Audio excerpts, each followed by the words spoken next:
Welcome back. As always, it is your host, your friend, your mate, Arachnid Soul. Now, before we get into things, please do me a favor, like, subscribe, and at the end of the video, or now, please comment. First of all, I would like to say this video is not for kids, and also I am not telling anyone to go out there and do any of these substances, but if you want to, it's your life. A little bit of background of what's going on right now. I tried to go to sleep tonight, tried to go to sleep early, wanted to get up, go to the gym early, and it's about 2 a.m. right now. I usually don't record at this time. Please forgive me for the sound of my voice or the audio of this video. And finally, after laying in bed for about an hour, I said it's not going to happen, I'm not going to get to sleep, and I decided it's been a while since I've posted anything, let's get up and record a commentary. But before I did that, I decided maybe I should take my phone out and just listen to something on YouTube, not even look at it. And what I started to watch was a speech. There's a link to the speech down below, very fascinating. And it's by Sasha Schultz, a guy. If you want to look him up, he wrote a book called P-Call. He wrote a book called T-Call. Very fascinating guy. He was the guy who, not the original guy, but the guy who synthesized MDMA, which is different from ecstasy because sometimes ecstasy does not contain MDMA at all. But you guys know that as a rave drug. And as I started to think about what this commentary should be, I decided, let's talk about the best drug I've ever done in my life. Let's talk about a drug that changed my life in terms of anxiety, in terms of depression. Let's talk about a drug that opened up my eyes and made me more empathetic and more loving to other beings, not just in this planet, but you know, maybe the universe. I don't know if there's anything out there, but pretty sure there is. In any case, let me talk to you a little bit about the drugs I've not done. I've never done, some of these are going to be legal, some of them not. Never done Ritalin or OxyContin. I've never done heroin. I've never done meth. I've never had Paxil or Zoloft. There's many things that I haven't done. I haven't been interested in them, and to be honest with you, I'm fearful of some of these substances. But let's talk about it. Let's get into it. I've had kratom. I've had LSD. I've had what I think are some of the more mild drugs, and the term drug I'm using to mean anything that they've called a drug on network news in my country. I'm in the U.S. By far the best drug that I've ever had, not to downplay cannabis, not to downplay acid. Best drug I've ever had by far, psilocybin, aka psilocin, which is what psilocybin converts to in your body, and it's actually the psilocin that gives you the psychedelic high. Yes, I'm talking about a psychedelic. Today I'm talking about those lovely shrooms, those lovely magic mushrooms, if you will. And how this came about, in the interest of full disclosure, every quote-unquote weed man I've ever had in my life has actually been a female. A lot of women out there who are entrepreneurs. Gotta take our hats off, give them a round of applause. And one day I was buying some weed from her, and she was like, do you want to try magic mushrooms? I'd been offered magic mushrooms in high school, but you hear all the drug propaganda, and you also hear that they grow from cow poop, which they can, but actually what they do now, it's very sanitary. They grow them in aquariums. I mean, you get some dirt basically, and you get some spores, and there's a very simple process, and in a little while you've got psychedelic mushrooms. You can just pick them and dry them and enjoy them. Again, something you could look up on YouTube if you're curious. I won't go into it. I've never done that, but there's people close to me who are in the process of doing that right now. They're not too close, but they're close enough. And basically, I told her, yeah, let's buy some. So I purchased an eighth, which is about 3.5 grams. It's, I don't know, maybe a fourth or fifth of a Ziploc bag. I'm not sure. And I went home and I waited because I wanted to. If you have paid attention to Timothy Leary, you might want to look him up. If you've paid attention to Terrence McKenna, one of the best speakers I've ever heard, fascinating. If you find any videos on him, speeches or Q&As, brilliant guy, talked a lot about psychedelics and was extremely articulate and interesting in doing so. You don't just consume the magic mushrooms. Set and setting basically means you set intent, you think about maybe there's something on your mind and you want to think about that when you have the shrooms, which is funny because your mind's going to wander, and the only way you're going to have a bad trip on the shrooms is if you try to fight against the trip. The concept is to mentally surrender to it. So you do set and setting. I would take a smudge stick, which is sage, and people talk about it cleanses the room and all of this stuff. I don't know how much of that I'm into, but once you've had magic mushrooms a couple of times and you do that, it does make the air a little bit more dense, and basically you associate that smell with, okay, I'm gonna trip. Set and setting, you make a little speech if there's anyone there, just quietly. I was there with someone very special to me, and I gave her a hug and just briefly a nice 30-second speech about the positivity and the love, and I hope we have a great experience with this and we come out of it and we're a little bit smarter and we accept the world a little bit more and have a little bit less anxiety and stress and depression, as I talked about before.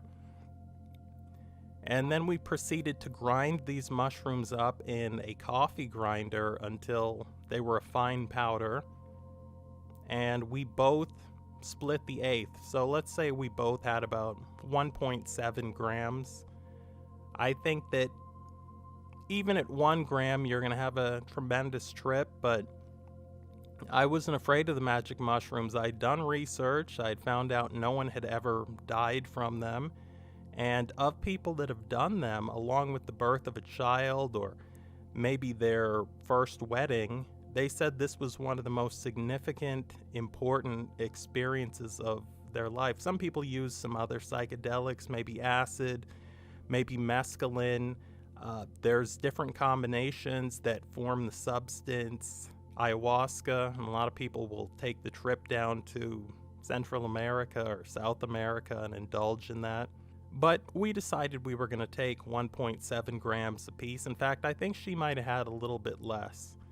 And the room was pretty dark. We had some candles lit. It's best to do this in the dark. Lights become much brighter when you see them. And I proceeded to put a yoga mat on the floor. I let her have the couch because at some point we wanted to lay down after we took this substance. It took about 45 minutes to kick in. I've had shrooms at other times that have kicked in about 10 minutes. So about as fast as cannabis kicks in. And in some other video, I'll talk to you about how you mix the shrooms with water sometimes, and you do shots and different ways of consuming these shrooms. I just kind of put all of the ground up powder in my mouth and tossed it back, the wash in something method, not sure. And I put a yoga mat on the floor because at some point I want to lay down. And I got a blanket. And one of the best ways that you can do magic mushrooms, and by the way, I'm not a big fan of doing this stuff if you're going to raves or parties. This is a very important experience. There's nothing dangerous about mixing it with cannabis, but the thing is the cannabis is much stronger. I always say it's like if you put a banana in the blender and you make a smoothie, it kind of tastes like a banana. The banana kind of takes over anything. Same thing with kale. So I don't recommend having weed and shrooms together at the beginning, but at the end of the trip, which, might take 6 hours, might take 8 hours, great experience. sometimes you have the weed just to come down from the shroom high a little bit. And what they won't tell you is that shrooms are an upper, and they will keep you up. And it's not a jittery, noticeable energy. It's just the fact that at 4 a.m. you think, oh, I should be tired by now. And I'm wide awake. And my brain seems to be more active and more functional than usual. And I was laying there on the yoga mat, and I got a blindfold and I put it on because I still wanted it to be darker. And I had my phone and I had my headset and I plugged everything in, and there under the blanket I had one of the best experiences of my life as I laid flat on my back, as I surrendered to this. I started to experience the psychedelic effect. The best way I can explain it is, imagine if every memory and every thought and every experience you've ever had in your life were manila folders. And imagine that all of those folders were tossed out onto the ground, and now you could make connections between thoughts, between things you've experienced. Maybe you make a connection between a thought you had when you were 7 years old and a thought that you're having now at whatever age you are, 20, 84, I don't know. And these are profound thoughts that you have. And one of the great things about shrooms, also about acid, is you remember every single thing that happened to you the next day. This is not at all like alcohol. By the way, you should never consume alcohol with shrooms. I don't believe in crossfading between alcohol and cannabis either. But you have these profound thoughts, these life-changing thoughts, and it almost feels like there's a presence there with you. And I won't get into this next part too much. People who've done psychedelics will understand this. Other people won't.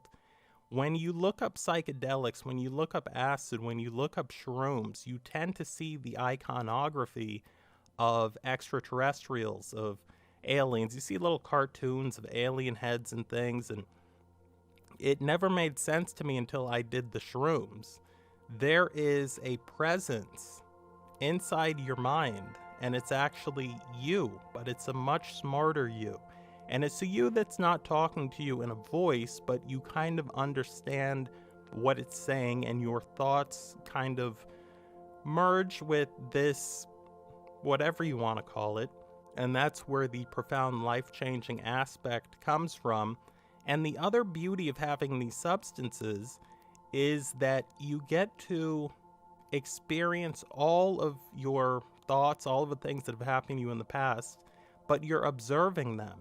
You're not experiencing them on an emotional level. So some people have trauma. This will allow you to work through the trauma and think about the trauma. A lot of people black things out, and you can think about this stuff without an emotional reaction. And since you remember the next day, and since the benefits of stress reduction, and since the benefits of not having as much fear and anxiety can last up to 3 months, you now have a period of time where you can examine things you might have run away from before, and you also get 2 or 3 months of, if you have anxiety, if you have social anxiety, if you have fear of public settings and being with other people, if you have depression, if you have stress.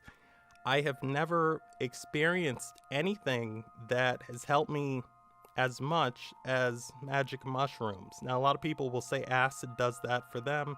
It's subjective. Acid is lovely, but acid to me is like, all right, let's get up, let's put on some music, let's dance.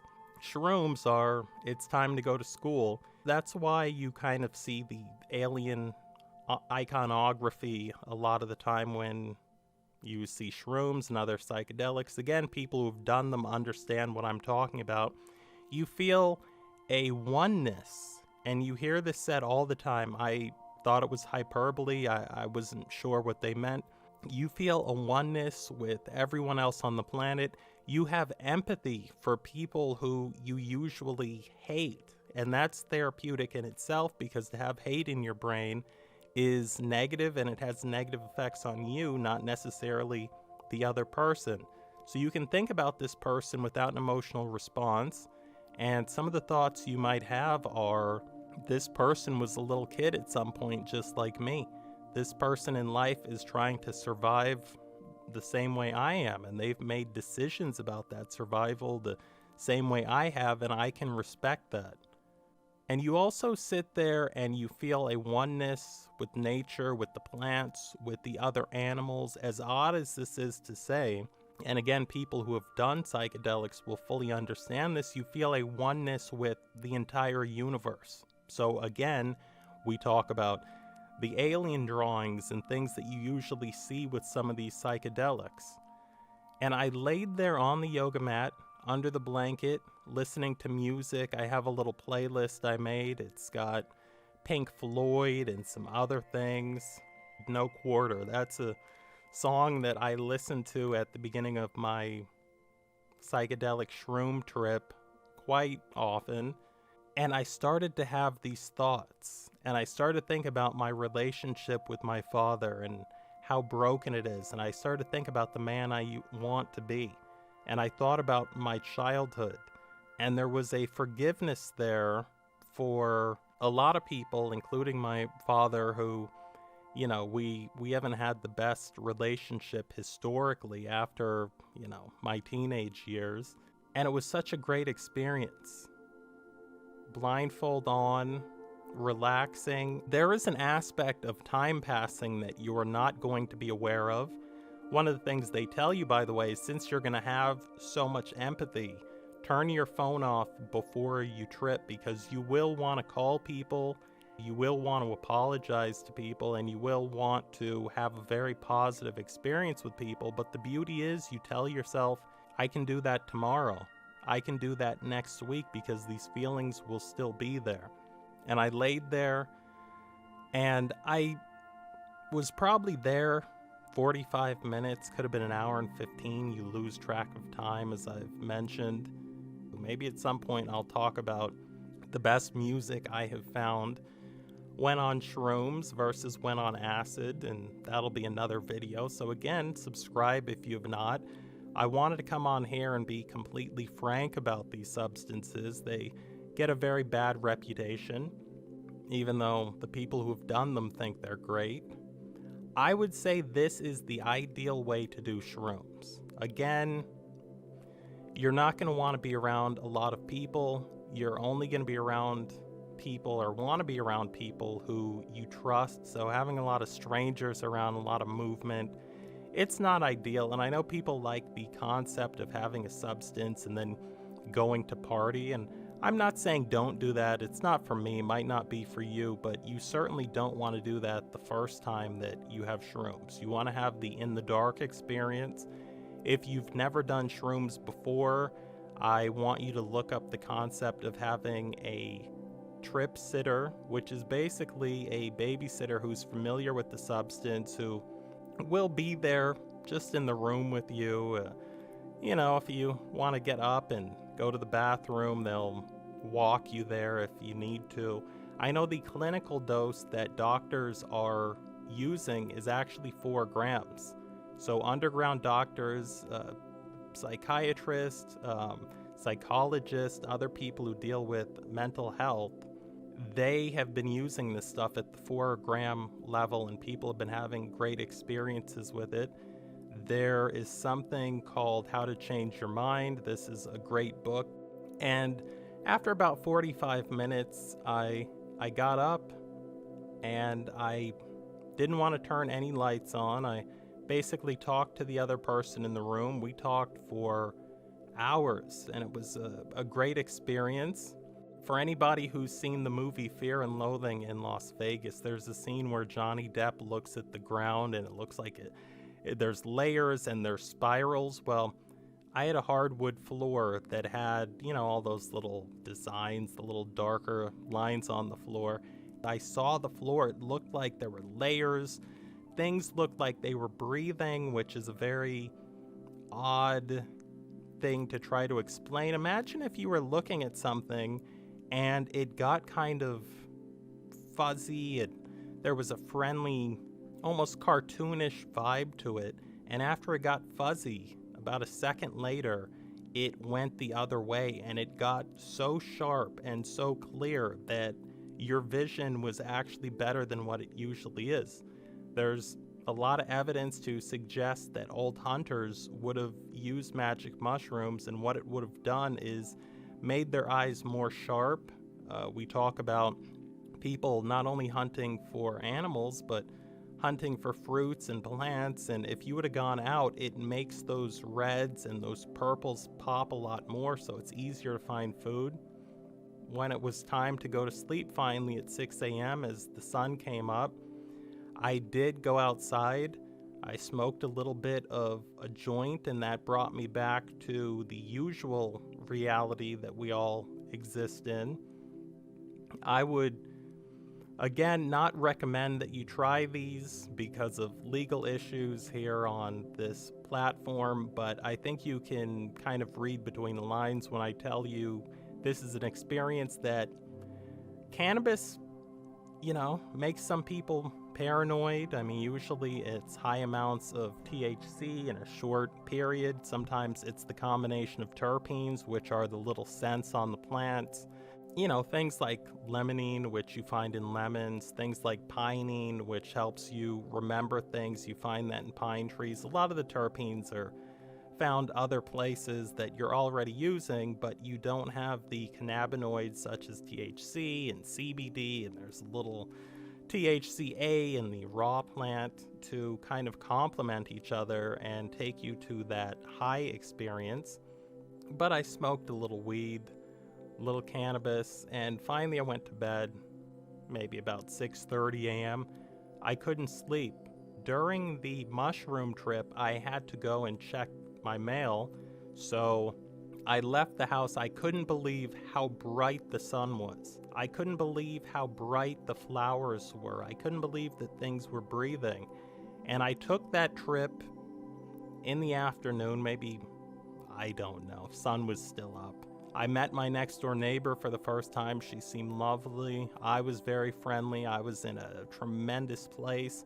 Imagine existing without depression, without anxiety, without stress. Imagine existing in that world, and then imagine that world, at least those aspects of it, last months, and then you'll kind of see why I think these are some of the best substances. You're going to take medication for those problems. You'll have to take it every day of your life. This is a great way to wean off of that. People out there who have problems with things like heroin, things like alcohol, in one sitting, this cures a lot of people of those cravings. So they get their quality of life back, they get their health back. We talk so much about the health of your body in our society, Western society. We don't talk enough about mental health, which is the other side of the coin, which this addresses. Again, magic mushrooms, which I've consumed on a number of occasions since. Best way to do it, I think, is maybe, unlike cannabis, which people do every day, maybe have it once every 2.5, once every 3 months. So we're talking about having this twice a year, maybe 3 times a year. And then there's some people that do microdosing, which is having about 100 milligrams, which is far, far less than the 1.7 grams that I had. But they'll microdose with this, and it gives them the benefit of having a sharper mind. I mean, basically, a lot of the people in Silicon Valley who have invented a lot of the computer stuff and technology take this, which is another thing you can look up if you don't believe me. But people microdose this to get rid of their social anxiety and their stress and their overall frustration in life, and they probably have this amount. Some people put it into capsules. They probably have this amount every maybe 4 days, because you kind of want to let these shrooms sit with you for a while. You don't need to have them every day. If you have them every day, a lot of people have reported after the 4th or 5th day, they stop working, which is fine because then you just wait. Another thing that people think about when they think about substances is building up a tolerance in your body and having to take more and more each time. Not the case with this. If you wanted to, you could have a gram the first time and have a great experience, and maybe less than a gram the second time. We're talking about doing this months apart again. And it is life-changing. It will transform you mentally. It will make you more sharp mentally. Your memory will be so clear that you'll think about, in my case, a t-shirt that I was wearing when I went to the store with my dad when I was 9 years old. I remember the conversation we had in this grocery store. And that's basically magic mushrooms, or as much as I'm going to say today. I hope that this helps someone. I know that magic mushrooms are now being legalized in different places, different states in the United States. I know that there are entire countries where they are legal. And I do believe that in the future, maybe in the next 5 to 10 years, this will be standard. They're going to make some kind of pharmaceutical out of this, and then people will be more comfortable taking it. In the meantime, I will continue to take the magic mushrooms. One of the things that I feel, and most people feel who have them, is that they should have taken these magic mushrooms long before, because they would have had years of relief. It would have helped them through a lot of tough times. One more thing that I will talk about is people who are older and on their deathbeds. You give them these magic mushrooms and it completely gets rid of the fear that they're going to pass away soon. That fear is gone. You don't do crazy things. You don't go insane. You're, again, only going to have a bad trip, as they talk about, which I've never had, including when I went up to 3.5 grams. That's another story for another day. That was phenomenal. The way to not have a quote-unquote bad trip, and why they call it a bad trip, is because it lasts 8 hours. So if you try to run from the effects of this, it becomes, I guess, annoying. I'm not really sure. I've never had the actual bad trip, but it becomes whatever because you're there for 8 hours. It's not like cannabis where we're looking at 2 to 4 hours and how cannabis kind of plateaus and then drops off pleasantly.